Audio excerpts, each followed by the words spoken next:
People say you can't change your career at 30, that's when you're meant to be settling down. You can't change your career at 35, you should have had it figured out by then. Oh my God, you're not married at 38? What the hell are you doing with your life? Who comes up with this stuff? I have no idea. But this stuff plagues so many people that I speak to. So many people open up to me and say, Jay, I just don't know how to change. Is it possible? What do you think this guy was before he became who he is? He used to be a PE teacher, right? Sports teacher at a high school. How about her? She was a telemarketer for 2 weeks. How about her? She applied to be a funeral director. It's incredible. What happens in society is that we're clouded by the noise of family expectations, the noise of our parents, the noise of our brothers and sisters' expectations. I grew up in a family where you could either be a doctor, a lawyer, or a failure, right? Those were my 3 options. Anything else would just count me as a failure. I would have failed. So basically I failed, right? I'm standing up here in front of you all as a failure. I lived as a monk for 3 years. I committed career suicide. I turned down 2 amazing corporate job offers when I graduated from business school. I shaved my hair, I wore robes, and lived out of a gym locker for 3 years. And I did that because I thought I was going to do something meaningful, help impact the world. And it was one of the best experiences of my life. But more than becoming a monk, what that trained me to do was drop out with the rules. People told me, if you come back in 3 years, you'll never get a job. They told me, if you become a monk, people are going to think you're weird forever. No girl's ever going to talk to you. People told me, they were like, well, when you come back to real life, like, will you even be able to talk English? Like, people were just really weirded out. I'm just like, okay, I think monks speak English. And there was so much different noise that I was hearing when I made that decision. And the funny thing is, from having not been a monk for 4 years now, I'm in one of the most incredible periods of my life that I could ever have asked for. And so much of that is based on the fact that I decided to do something different. So many of the times our expectations are driving us in a certain scenario. We focus so much on life in what we want to be as opposed to who we want to be. Because we've always been told that life and jobs and careers are like boxes and containers. There's only a finite number of options. There is no formula, there is no pattern. If you know what you're passionate about, if you know what you're good at, and you invest in that. People say follow your passions, I say forget that, invest in your passions. If you're passionate about something, go and become the best at it. Go and do a course on it. Go and learn from the best. Go and find a mentor who's going to make you incredible at that trait. Not only will you be criticized and grow, you'll be able to find new things about yourself that you never knew. Don't trade who you are for who you think the world needs, because the world needs you to be you, and I mean that.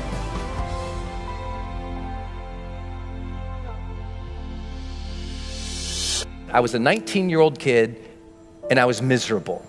I was in love with my high school sweetheart.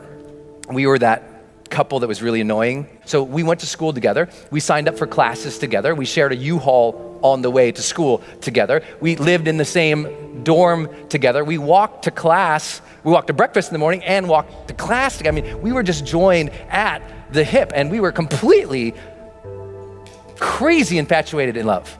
And then halfway through the first year of college, she discovered beer and other boys on the same night, and she cheated. I completely fell apart. I stopped going to class. I barely ate anything, certainly nothing healthy. I stopped studying. I just stopped caring about the world. Literally couldn't get out of bed. And I never thought about it until years later. Reading changed my life, because I was still reading. It was one thing that's brought me through everything. And I happened to pick up the school newspaper, and I opened it up, and there was this full-page ad. It was this perfect white sandy beach, turquoise water, big green palm tree. And across the top of the ad, it said, escape. Students needed for summertime jobs in the Dominican Republic. So I escaped. I went down there, and one night, my friend Kevin and I, we hopped into a car after dropping off a client. So we're going down this road, 85 miles an hour in this car, and the windows were open and that air was coming in. That amazing humid, if you've been in the Caribbean, that just gorgeous, amazing humid air is coming in. And then we came upon a corner. We take that corner 85 miles an hour, and that corner became the turning point that put my feet on this stage for you today. Kevin grabs the wheel, he goes, hold on, and I brace. And the car starts sliding sideways. And that weird slow motion thing happens. Kevin's gripping the wheel, trying to make the corner. And all of a sudden, smack. When I came to, I looked over and Kevin is screaming at the top of his lungs, "Get out of the car, Brendon, get out of the car." And I look over and a whole big chunk of his head is open. So I pull myself out of the windshield of this car and he's screaming over here, and I stand up eventually on the hood of the car and I look and I notice all this blood on me. And I remember just looking down and that slow motion thing's happening. I just thought, did I even matter? And I start seeing all these images of my life when I'm surrounded by people that I care for. There's a cake in front of me. Here's my friends singing. My mom leading them in that goofy song. There's my sister, just swinging and smiling right next to me. And it makes you wonder, did I love? Did I love openly and honestly and completely? Or did I hold back because that one time I got hurt? And just as I was about to pass out, I noticed a glint, like a sparkle, something shiny, a reflection in the blood going off the hood of the car, and it made me look up. And there was this bright, big, beautiful moon that night. And I just immediately felt this connection, like I knew I was gonna be okay. And I felt like the big guy upstairs reached down to me and handed me life's golden ticket. He reached down and said, "Here you go, kid.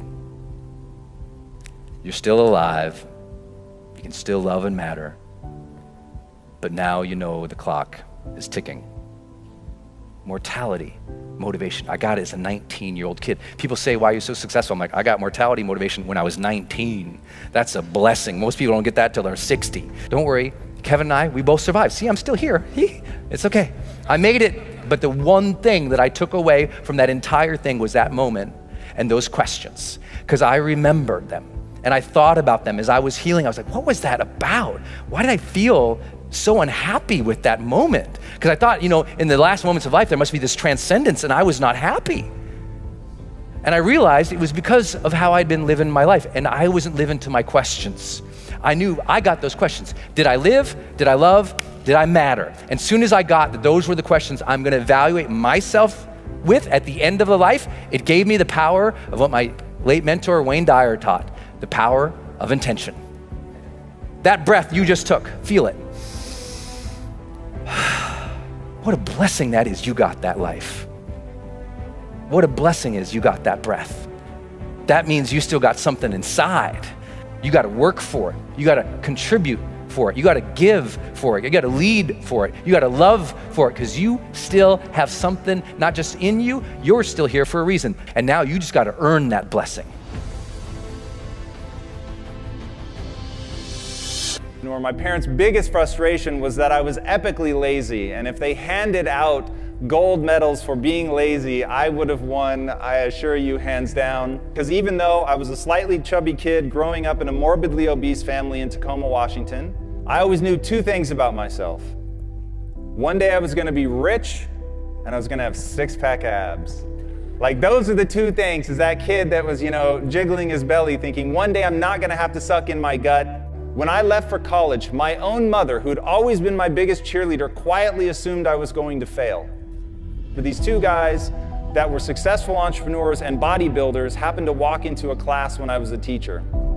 And they were just starting a technology startup, and they said, "Hey, we need a copywriter. Why don't you come be a copywriter?" And so I was just young enough and just dumb enough, and I went all in. They literally put me in the room with all the computer servers. But starting from there, I knew I could wow people because I was willing to grind it out. And we all have a superpower, and my superpower may be the willingness and ability to endure suffering. I had suffered a lot. I hadn't taken a day off in like 6.5 years because I was so hell-bent to get rich. And then I realized, almost 8.5 years in, I'd finally had enough. I had hit my breaking point from suffering, and I got so mad, and I was so unwilling to do it anymore. And I turned to my partners and I say, "I'm completely miserable, I quit."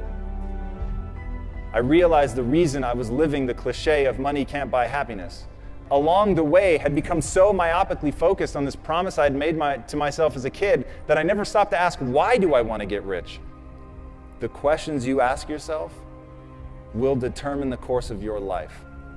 I had been asking myself, what do I need to do to get rich? And it left me really unhappy. So I changed the question, and I started asking, what would I do and love every day, even if I were failing? Life is too short. This is your one go-round. So what are we going to do? We're going to build a company that's predicated on value. We're going to build a company that's predicated on passion.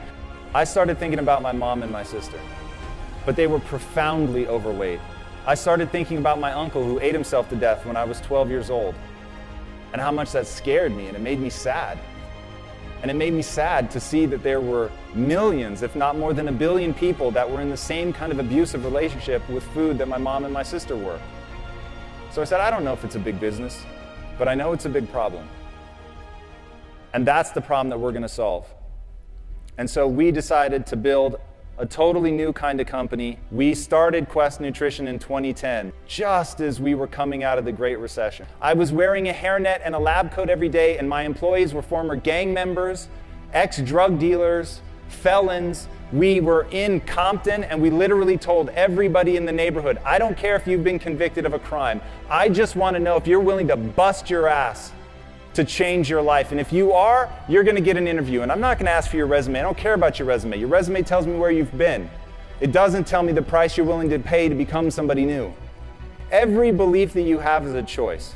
I choose to believe that human potential is nearly limitless. And this was the belief that changed my life. Because once I realized, so it's not about who you are today. It's about who you want to become and the price you're willing to pay to get there. And I promise you, the day that you're willing to pay any price, you'll achieve what you want to achieve. If you truly believe that human potential is limitless, what do you want to become?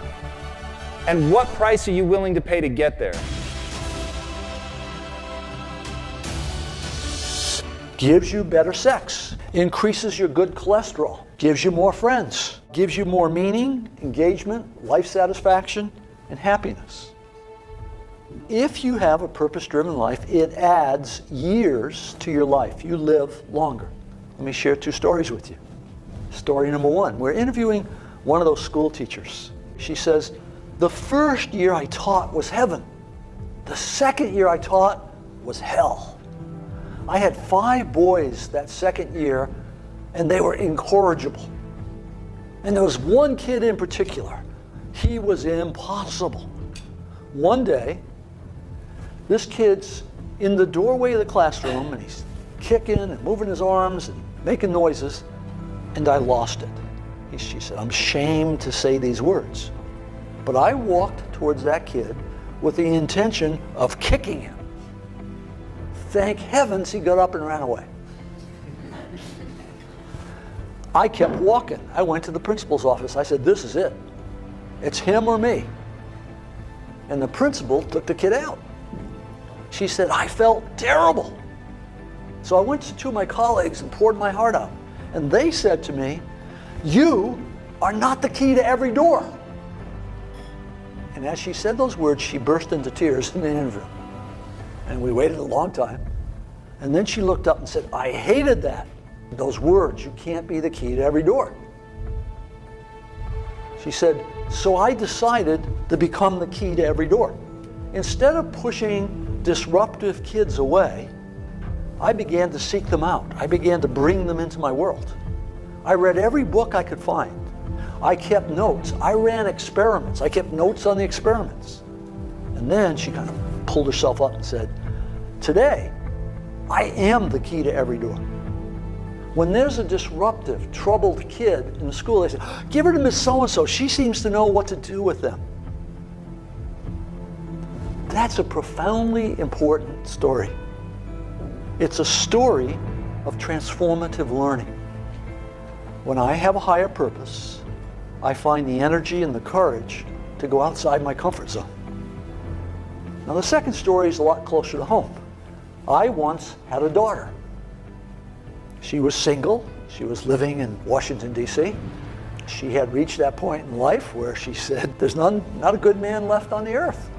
And then she found one, and she got really excited. Relationship grew. And then one day our phone rang. She's talking to her mother, and I know what's going on. This guy just dumped her. This daughter is the firstborn child. Many firstborn children share a common characteristic. If they're miserable, they want you to be miserable too. Okay? And she said, I'm coming home this weekend. I thought, oh, no.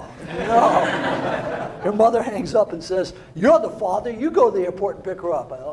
So the next day I go pick her up. She gets in the car and she doesn't say, hello, how are you? She says, that no good, dirty, da-da-da-da-da. 5 minutes later, she takes a breath. And I said, are you problem solving or purpose finding? We're finally pulling in the driveway. She takes another breath. I say it again. She says, what are you talking about? And she said, this is the real world. I said, well, I think it applies to the real world. By then we're in the house. I pull out a sheet of paper out of my file, and it says, Robert Quinn, life statement. She looks at it, and then she grows kind of quiet. And she looks up and says, when you feel bad, you read this? I said, no. When I feel bad, I rewrite it. It's been rewritten hundreds of times. She said, yeah, I can hardly understand some of this stuff. I said, yeah, it's written to a customized audience, one person. Then the first miracle happened. She said, do you think I could write one of these? And I said, I'm sure you can. She went in the bedroom. For a day and a half, she worked on her life statement. The miracle was, I did not have to suffer during that day. Right? She got on the plane. She flew home to D.C. A couple days passed. I get an email. She said, he called me. Oh, this will be interesting. And she says, so I wrote him this letter. And I'm reading this letter that she's attached. It's incredibly vulnerable, open, honest. And then at the bottom it says, and my roommate said I can't give this to him. Now that's an interesting thing. Why can't we give this letter to this guy? You don't tell some guy that dumped you that, here's how you feel. And then she said, what my roommates don't understand is that what he thinks doesn't matter. Whoa, wait a minute. A few days ago, what he thought caused her life to shatter. Now she's saying, what he thinks doesn't matter. She's saying, this is who I really am. Didn't know this a while ago. Now I know it. It doesn't matter what other people think. You see, when you clarify your purpose, you take back your external locus of control where you worry about what other people think, and you take an internal locus. You don't become insensitive. You don't become rebellious. You become centered. You become powerful. Now here's the interesting thing. In the next few months, she began to be promoted. Her career turned. Why? This was a dating breakup. Why is her career taking off? Because when you find purpose and meaning in what you're doing in one area of your life, it grows in every area of life because you are one person. That company had a woman coming in with the same dresses on, body looked the same, but it wasn't the same employee. This was a woman now full of leadership for the first time. When someone has that meaning and that integrity, things start to change. The research says when you give up self-interested goals, where most of us are most of the time, and you take on contributive goals, you function differently. The biology changes. The thought process changes. Learning accelerates. You grow more. The only thing that I'm left to conclude is you and I are designed to be purpose-seeking mechanisms. You've been shaped by life. You've had bad experiences and good experiences. And both the bad experiences and the good experiences are there to teach you something about you. And if you look very carefully at those. You can determine what your purpose is. Every person in this room can clarify the purpose of their life, become the key to every door.